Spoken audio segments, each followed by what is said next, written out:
Out of all the styles and ways that you can make death metal, easily it's very noticeable that the most hated within the fan base is melodic death metal. The arguments against it typically go that since it's more driven by melodic tendencies with the riffs and overall structure of every song, that it becomes more welcoming. It's not as vicious, it's a bit more accessible to the audience. And death metal being so reliant on it being pulverizing and brutal and aggressive, the melodies added with all the other melodic death metal bands that make it, again, it becomes more welcoming to the overall fan base, that it kind of goes against the overall foundation of what makes death metal death metal. When it comes to melodic death metal, I really don't think there is a particular band that created this style, because again, by definition, melodic death metal really is just death metal,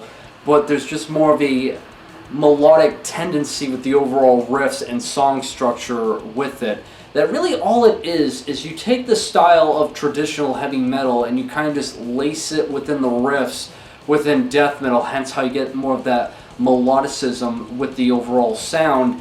That you could argue the first ever death metal bands that started this style of music as a whole had melody within those songs, so you could even say that the first ever death metal bands could be melodic death metal. But really where I think this tag stems from is where bands now take more of a notice to melody. They're really driving forth the melodicism as like the meat and potatoes for their overall sound.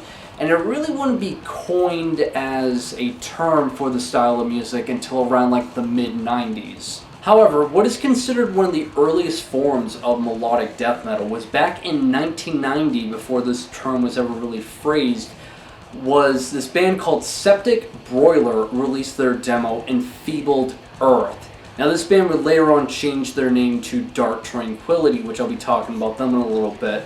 But even though this is an old school death metal sound and release and it has that demo quality with it, so again it's very gritty and rough around the edges, you can tell that these guys were playing around with melody in some way, shape, or form, because it's kind of laced in throughout it every once so often within the structures, again, of the overall songwriting.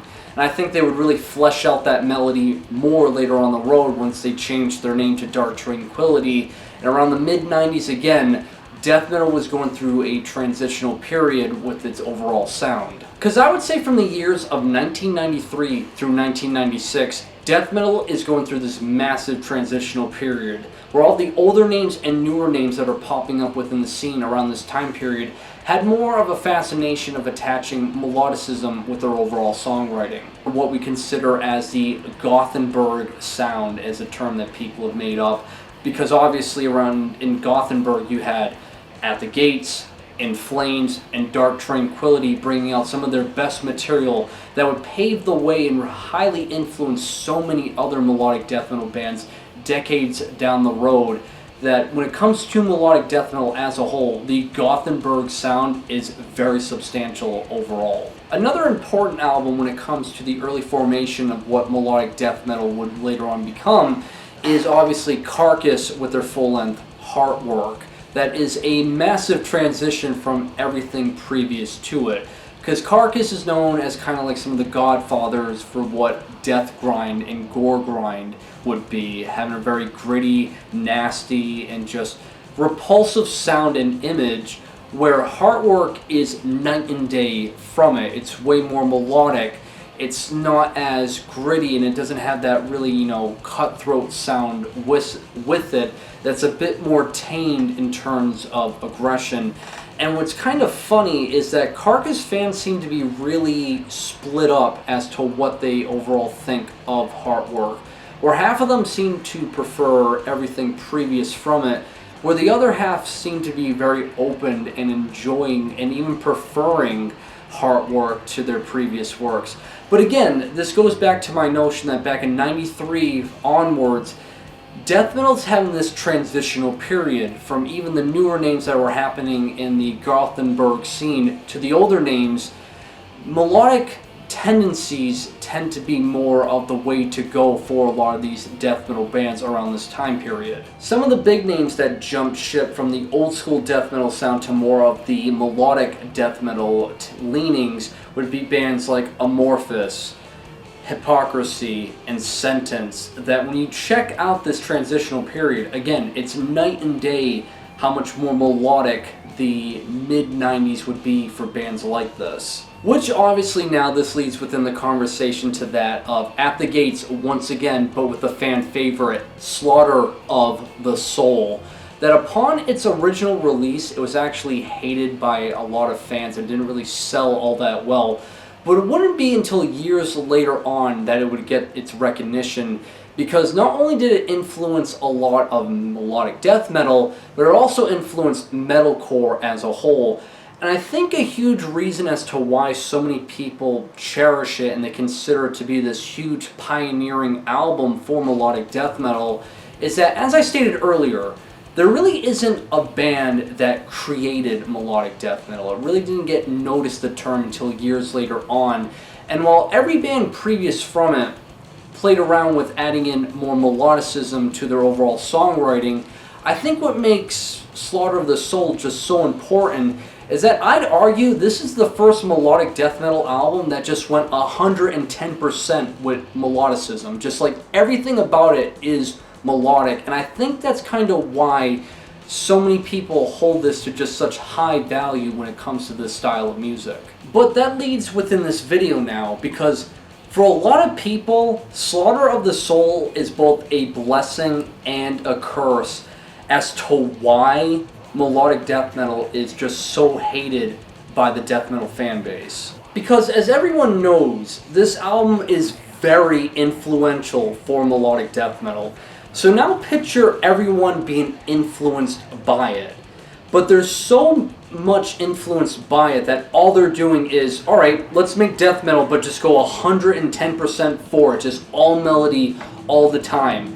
I think what this led to is now you have so many bands trying to capture the sound of Slaughter of the Soul that everyone's trying to out-melodic each other, so to say, that when it comes to overall standouts within this style of death metal, there's few and far between. And even though this video is titled Defending Melodic Death Metal, and there are death metal bands that I really enjoy that have a lot of melodicism to them that I'm going to recommend within this video, even I will state it that, yeah, for every good melodic death metal band that there is, there's like 10 times as many that just sound like, you know, Slaughter of the Soul ripoffs. One band that I personally feel like got swept under the rugs in the mid-90s for melodic death metal is Edge of Sanity with their full-length Purgatory Afterglow.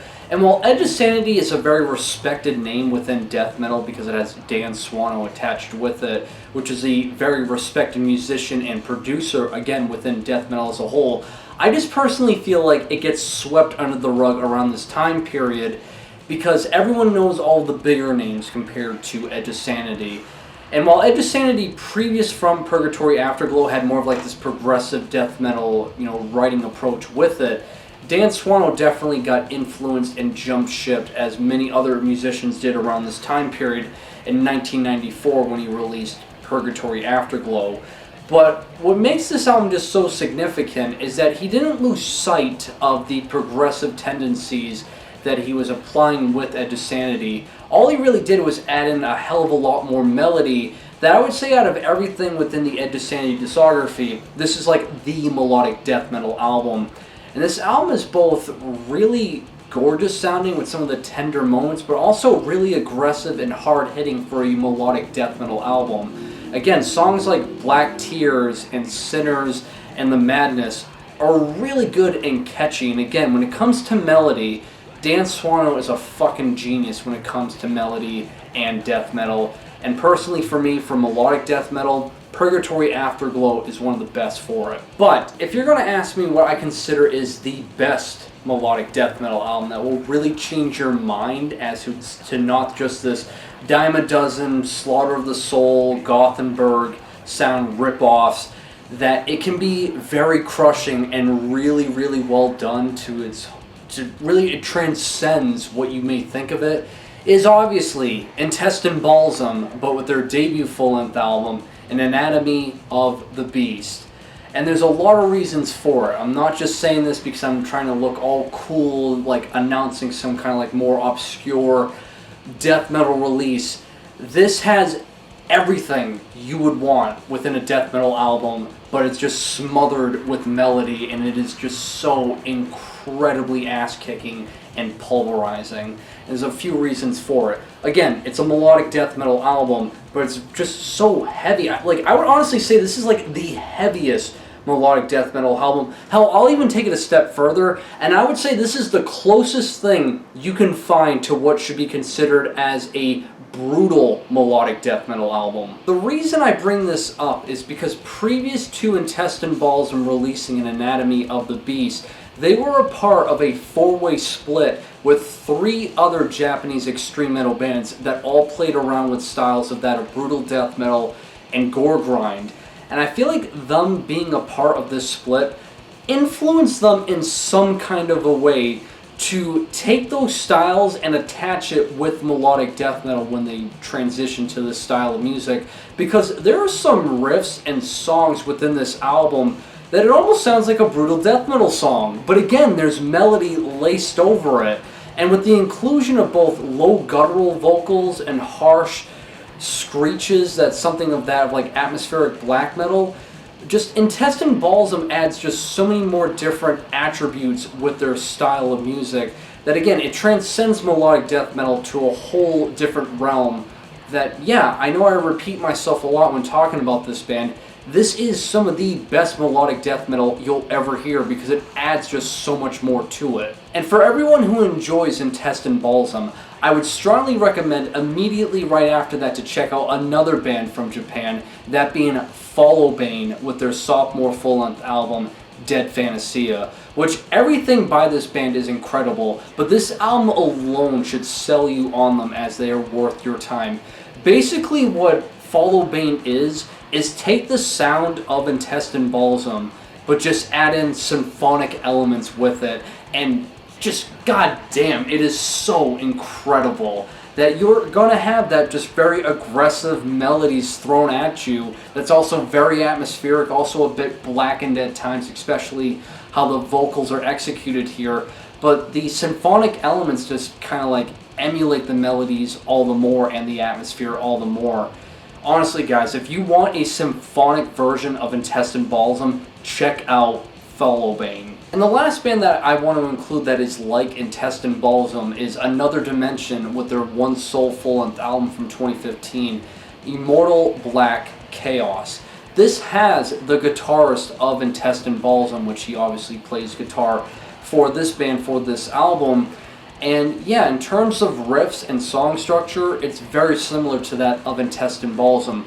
The big difference that I notice is this has more of like thrash metal kind of laced in with it in terms of pacing, that I guess if you want more of like a thrash metal version of Intestine Balsam, definitely check out Another Dimension. Another melodic death metal band that I would recommend that's highly respected but also at the same time very controversial, so it's either you really enjoy these guys for what they offer with their music or you hate them for their themes, and obviously I am talking about Arghoslent, which is just basically the members of Grand Belial's Key, but playing in the style of that being of death metal. And from my understanding of it is that, from what I read in an interview by the guitarist for Grand Belial's Key and Arghoslent, is that he writes the riffs the same exact way. Only with Grand Belial's Key he writes it in the minor scale, and with Arghoslent he writes it in the major scale. Which basically, from what I gather from that, is where Grand Belial's Key is the black metal version of Running Wild. Well, Arghoslent is the death metal version of Running Wild. Because again, those galloping-like riffs that people just drool over when talking about either Arghoslent or Grand Belial's Key is here. And some people state that Arghoslent sounds like an extreme traditional heavy metal band because the riffs are just so similar to that of traditional heavy metal, which then goes back to my theory that, again, it's literally the death metal version of Running Wild. That, in my personal view, if you want some of the best and most aggressive and catchiest melodic death metal out there, again, if you can get past the very controversial themes, definitely I would recommend checking out Arghoslent. However, if you want to enjoy bands like Arghoslent that don't have controversial lyrical themes, then I would suggest checking out House of Atreus and Grenadier. And while both of these bands are really good, and even Grenadier's latest album that was released this year is great, the only problem I have with them personally is that they sound, again, like Arghoslent, but to the point that, I mean, it sounds exactly like Arghoslent, with those galloping-like riffs that they don't have really their own unique characteristics with it. And I don't mean that in an insulting way, because songwriting-wise, again, it's great, and their influences they wear on their sleeves, obviously, because it's just so obvious how similar it is, but they're not really pushing the envelope when it comes to this, style of melodic death metal. Other than I would just recommend them that if you, again, want to get into Arghoslent, but you don't want the controversy attached with it, check out these two. But there is one melodic death metal band that sounds like Arghoslent, as it's often compared to them, that being Dungeon Serpent, World of Sorrows, my personal favorite death metal release from last year of 2021.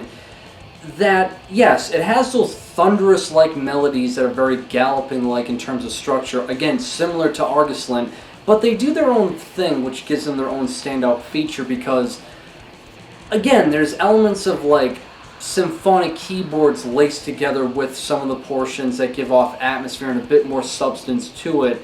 And it also has, a lot of features that are similar to that of, Immolation, Intestine Balsam, and it's often even compared to that of another melodic death metal band, that being My Gauss, that it just has so much more other features with it that gives them their own style for melodic death metal that I would strongly recommend checking out if you want to hear a melodic death metal band have some actual muscle attached with it. Speaking of which, I'll even recommend one of those bands I just said, that being My Gauss with their debut full-length album, Open Season, that was released back in 2003. And what's really interesting about this band is not only, again, does it have those thunderous and crushing, thick melodic riffs that make up what I consider to be really good and standout features within melodic death metal, but what's really interesting about them is that the themes all have to do with indigenous people. And what's more of a standout about it is just recently I've noticed, especially within black metal and extreme metal as a whole, these bands that all are about indigenous peoples tend to be now more of a thing recently. Although My Gauss kind of did these themes decades before, all the way back again in 2003. So yeah, if you want a melodic death metal album that's about indigenous Native American people, definitely check this out because this album crushes. So far, a lot of the bands I've recommended have more of the aggressive aspect attached with it when it comes to melodic death metal, showcasing that, yeah, this style of music can still be aggressive and can just be as enjoyable as any other extreme metal band out there that doesn't sacrifice any of that, grit and grime you would want within extreme music while still being melodic. However, there are melodic death metal bands out there that go for more of the melancholic, tender and sweet approach that have more of this beautiful and surreal and I would almost even say ethereal aspect with it that's honestly, in terms of songwriting, really gorgeous sounding. One of them being Garden of Shadows, Oracle Moon, that was released back in the year 2000. That it's more of the atmospheric approach for melodic death metal. It's not as fast-paced, it's more slow and mid-tempo, but man, this thing is really ethereal and gorgeous sounding. I would almost even say it has a bit of doom metal kind of attached with it, but again, for the most part, it is a melodic death metal band. And while the vocals are very crushing and slow and give off a melancholic approach, It's really the clean vocals done by one of the members that's a woman that really gives off this ethereal effect that, again, in terms of melodic death metal standards, it's really beautiful sounding. Then there's Bellacore, Stone's Reach, that I would say if you want the pure definition of melodic death metal being elegant, this is the album. From start to finish, everything about this album in terms of the flow, the riffs, the atmosphere, even the vocals is just pure elegancy at its finest, and it runs for an hour long. And even though there's some progressive metal tendencies, you know, kind of like laced in throughout it, it never deviates again from the melodies kind of engulfing you in this elegancy. It's honestly pure musicianship at its finest for melodic death metal that I would highly recommend. While there's a plethora out there to check out for melodic death metal that have all their own unique characteristics, themes, and attributes attached with them, I wanted to make this video to showcase that melodic death metal is a hell of a lot more than just this onslaught horde of just Gothenburg sounding death metal that all sounds like At the Gates and In Flames ripoffs, that it lacks aggression, that there's really nothing more to it other than just melody. I feel like all the bands I've talked about within this video could at least showcase to somebody out there that there's a lot more other attributes attached with it, and it can be just as good songwriting wise or even as aggressive as any other death metal band out there that so many people enjoy for this style of music. But yeah, that's all I had to say for this video. If there are any out there that I missed, which I probably did, please let me know. I'm always interested to hear other good sounding melodic death metal bands. And other than that, that'll do it for this video. So like always guys, I'll leave links provided to everything I've talked about in the description below. And other than that, make sure you guys drink plenty of water to stay hydrated, and have a great day.